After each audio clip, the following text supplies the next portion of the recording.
आज आपको एक निरोगी ऐसी बीमारी से अवगत कराऊंगा जो कि बहुत खराब है और उससे बीमारी से अधिक उसके साथ जो सामाजिक अभिशाप जोड़ता है वो ज़्यादा खराब है।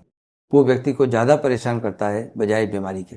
इसको हम लोग मिर्गी या एपिलेप्सी कहते हैं। एपिलेप्सी बहुत कॉमन बीमारी है और प्रत्येक 100 व्यक्ति में एक व्यक्ति को कभी न कभी जीवन में मिर्गी के झटके आते हैं। लेकिन आपको ये जानकर आश्चर्य होगा कि मिर्गी की बीमारी 1000 में सिर्फ 5 लोगों को होती है। इसका मतलब कि 4 लोग प्रकृति से स्वतः सही हो जाते हैं।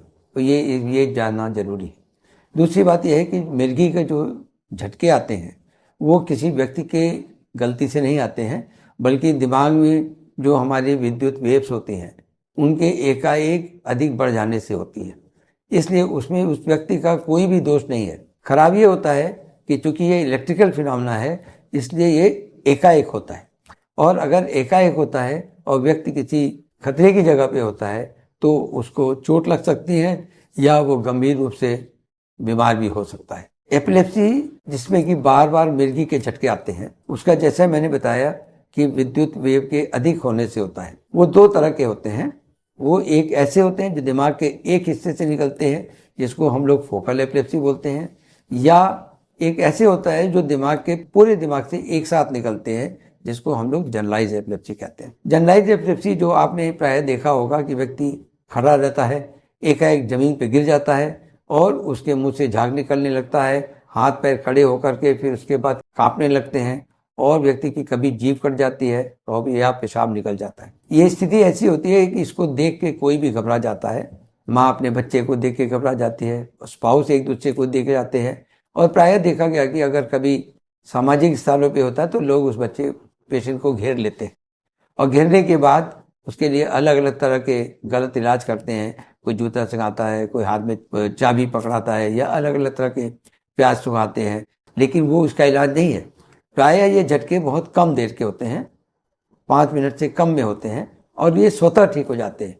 तो अगर हम कभी भी व्यक्ति को देखें कि उसको मिर्गी के झटके आ रहे हैं तो कुछ भी करने की आवश्यकता नहीं है। उसको खुली हवा में रखने, उसको देखें कि उसको चोट न लगे और उसको एक करवट लेटा दें और उसके मुंह में कुछ भी न डालें।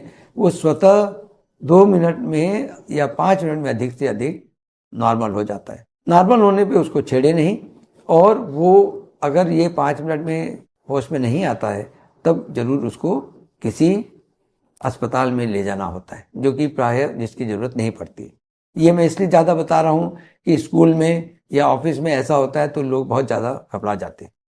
दूसरी जो आवश्यक चीज़ ये है कि मिर्गी का 70% से अधिक लोगों का दवाओं से ही इलाज संभव है। इसलिए अगर उसकी नियमित दवा की जाए तो ये व्यक्ति अपना नॉर्मल जीवन गुजार सकता है। जो व्यक्ति इससे दवाओं से नहीं कंट्रोल होता उसके लिए भी अब नए नए तरीके आए हैं, जिसको कि एक तो हम सर्जरी बोलते हैं, एपिलेप्सी सर्जरी करते हैं, जो कि फोकल एपिलेप्सी के पेशेंट्स में करते हैं। इसके अलावा भी कई तरह के और टेक्निक्स हैं जिससे कि अब इलाज संभव है, जैसे वेगल नर्व स्टिमुलेशन है, ट्रांसक्रैनियल डॉपलर है। तो कहने का मतलब यह है कि एपिलेप्सी से पीड़ित व्यक्ति को घबराना नहीं चाहिए, उसको अपने सामाजिक व्यवधान की या अभिशाप की चिंता नहीं करनी चाहिए। वो उसको एक नियमित इलाज की व्यवस्था करनी चाहिए जिससे कि वो नॉर्मल जीवन अपना गुजार सके। ये मैं आपको बताना चाहता हूँ कि हमारे मेदांता हॉस्पिटल में इस सभी तरह की एपिलेप्सी सर्जरी का या मेडिसिन का सबका इलाज संभव है, और इसके लिए प्रत्येक व्यक्ति को अगर ये बीमारी है तो इसका समुचित इलाज करना चाहिए। इसको रोकने का एक बहुत बड़ा कारण, 2 कारण जिसमें भी हम लोग एपिलेप्सी को रोक सकते हैं। एक तो शिशु के जन्म के समय उसके दिमाग में कोई ऑक्सीजन की कमी ना हो, और दूसरा हेड इंजरी। अगर ये 2 चीज़ हम बचाते हैं तो एपिलेप्सी से बचाव किया जा सकता है।